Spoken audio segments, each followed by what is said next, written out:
കണ്ടെത്തുക. എല്ലാവർക്കും ബ്രാഹ്മണ്യം ഉണ്ടായിരിക്കുകയല്ല. ഇവിടെ പറയുന്നുണ്ട് ബ്രാഹ്മണർക്കെല്ലാം മാത്രമേ ബ്രാഹ്മണ്യം ഉള്ളൂ എന്ന്. ബ്രാഹ്മണ്യമില്ലാത്ത എത്രയോ ഈ ബ്രാഹ്മണരുണ്ട്. ബ്രാഹ്മണരായതുകൊണ്ട് ബ്രാഹ്മണ്യം ഉണ്ടെന്ന് പറയാനൊക്കത്തില്ല. നമുക്ക് ഈ NSS തന്നെ 1000-ൽ പരം ക്ഷേത്രങ്ങൾ കരയോഗങ്ങൾക്കും താലൂക്ക് യൂണിയനുകൾക്കുമായിട്ടുണ്ട്. പൂജാരിമാരില്ല. പൂജാരിമാരായി എത്തുന്നത് നമ്മുടെ ബ്രാഹ്മണരാണ്. അത് നമ്മുടെ ഒരു കീഴ്വഴക്കമാണ്. നമ്മൾ കഴിയുമെങ്കിൽ ബ്രാഹ്മണ്യമുള്ള ബ്രാഹ്മണരുടെ പൂജ സ്വീകരിക്കുന്ന ഒരു കൂട്ടരാണ്. അവരുടെ എണ്ണം കുറയുന്നു. ഇത് മനസ്സിലാക്കി മറ്റ് ഹിന്ദു വിഭാഗങ്ങളിലെ മറ്റുള്ളവർ അവരിൽ നിന്ന് ബ്രാഹ്മണ്യമുള്ളവരെ കണ്ടെത്തുവാൻ ഉള്ള പ്രവർത്തനം നടത്തിയപ്പോഴും നമ്മൾ അന്ന് ശ്രദ്ധിച്ചില്ല. നമ്മൾ അന്നേരം ഈ ബ്രാഹ്മണരെ മാത്രം ബ്രാഹ്മണ്യം ഉണ്ടേലും ഇല്ലെങ്കിലും അവരായിക്കോട്ടെ, ഒരു പൂണൂല് മാത്രം മതി എന്നുള്ള ഒരു നിലയിലാണ് നമ്മൾ കാര്യങ്ങൾ പോയിക്കൊണ്ടിരുന്നത്. പക്ഷെ അവർ നമ്മളെ ചൂഷണം ചെയ്യുന്നത് എല്ലാവരും ഇല്ല കേട്ടോ. അവര് പണ്ട് അധികാരസ്ഥാനത്ത് നിന്നുകൊണ്ട് നമ്മളെ ചൂഷണം ചെയ്തെങ്കിൽ ഇന്ന് ആധ്യാത്മിക രംഗത്ത് നിന്നുകൊണ്ട് നമ്മളെ ചൂഷണം ചെയ്തുകൊണ്ടിരിക്കുകയാണ്.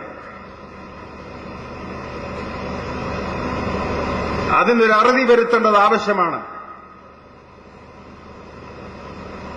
അത് കൊണ്ട് ഈ സമുദായത്തിൽ തന്നെയുള്ള കുട്ടികളെ ഈ രംഗത്തേക്ക് കൊണ്ടുവന്ന് അവരെ ബ്രാഹ്മണ്യമുള്ള നായന്മാരായി വളർത്തിയെടുക്കുക.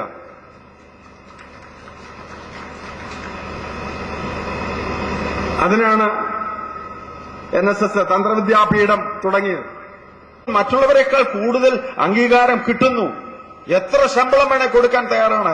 എത്ര ദക്ഷിണ. കൊച്ചുകുട്ടി, ഇത്രയുള്ള കൊച്ചുകുട്ടി, 16-17 വയസ്സുള്ള കുട്ടി, അവന് 1.5 വർഷം ഇവിടെ വന്ന് താമസിച്ച് ഇതെല്ലാം ദിവസവും വെളുപ്പാങ്കാലത്ത് എഴുന്നേറ്റ് ഈ പറയുന്ന പൂജയൊക്കെ കുളിച്ച് പൂജയൊക്കെ ചെയ്ത് കഴിയുമ്പോൾ ഒരു പൂണൂലുമൊക്കെ ഇട്ട് കഴിഞ്ഞപ്പോൾ അവൻ ബ്രാഹ്മണ കുട്ടികൾ തന്നെയായി. അവനൊരു ക്ഷേത്രത്തിലേക്ക് ചെല്ലുമ്പോൾ അവിടെ ശമ്പളം കിട്ടുന്നതിനേക്കാൾ കൂടുതൽ എത്രയോ ഇരട്ടി അവന്റെ മുന്നിലേക്ക് ഇട്ടുകൊടുക്കുക നമ്മുടെ ആളുകൾ. അപ്പൊ ഇപ്പം പൊതു അംഗീകാരമുള്ള ഒരു, അല്ലാതെ ഈ മറ്റുള്ളവരെ പോലെ അല്ല, നമുക്കും ഒരു അംഗീകാരം ഉണ്ടാകും ഈ രംഗത്തേക്ക് കടന്നാൽ എന്ന് കരുതിക്കൊണ്ട് ആ രംഗത്തേക്ക് കൂടുതൽ കുട്ടികൾ കടന്നു വരുന്നുണ്ട്. ഇപ്പോ ഈ ഒരു സ്ഥാപനം തുടങ്ങിയപ്പോൾ നായർ സർവീസ് സൊസൈറ്റി നേരിടേണ്ടി വന്ന എതിർപ്പുകൾ നിങ്ങൾ മനസ്സിലാക്കണം. ഇവിടുത്തെ പൂജയറിയാവുന്ന സർവ്വ ബ്രാഹ്മണ ശ്രേഷ്ഠന്മാരും അതിനെതിരെ ശബ്ദമുയർത്തിയില്ല. അതിനെതിരെ അവർ ഇത് പൂജയറിയാവുന്ന മുഴുവൻ ആളുകളെയും തടഞ്ഞു, നമ്മളെ പഠിപ്പിക്കരുതെന്ന് പറഞ്ഞു.